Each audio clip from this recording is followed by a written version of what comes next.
Pass that microphone along to Bronwyn there, and Bronwyn, sort of same question to you there around what's great about doing business in the Highlands, and sort of what changes are you starting to notice?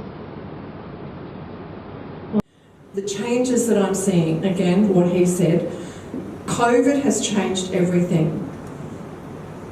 All of our big companies across Australia saw doing business with small businesses as a risk.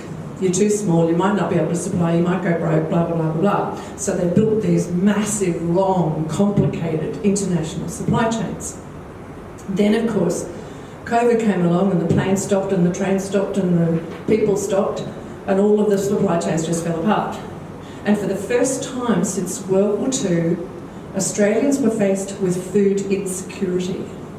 That was a pretty frightening thing that we in this very, very lucky country of ours have never, ever had to experience since World War II. So that's one thing. People who Google, follow Google searches, apparently one of the words that's really trending in Google searches is onshoring. And what that is bringing supply chains back onshore into Australia. The other big thing that COVID brought us as an advantage is the rise of what we're now calling ESG. Well, it's been around forever, but now it's in the mainstream press. You can even read about it in the Australian now, which is pretty amazing. We as communities and as humans re-evaluated our lives during COVID. The things that might have been important to us and to a lot of people prior to COVID suddenly aren't. So we're now seeing this rise of we as consumers, as employers, as employees, and as financiers expecting our companies to act with environmental and social responsibility.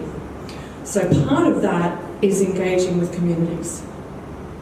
So there's two big ticks that I see as providing the best opportunity for regional small businesses probably since the war. And I don't think those two are going away.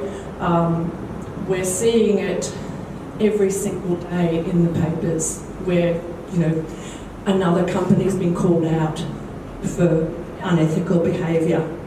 And all of that plays into our hands as small businesses in regions. So that's the big change that I see.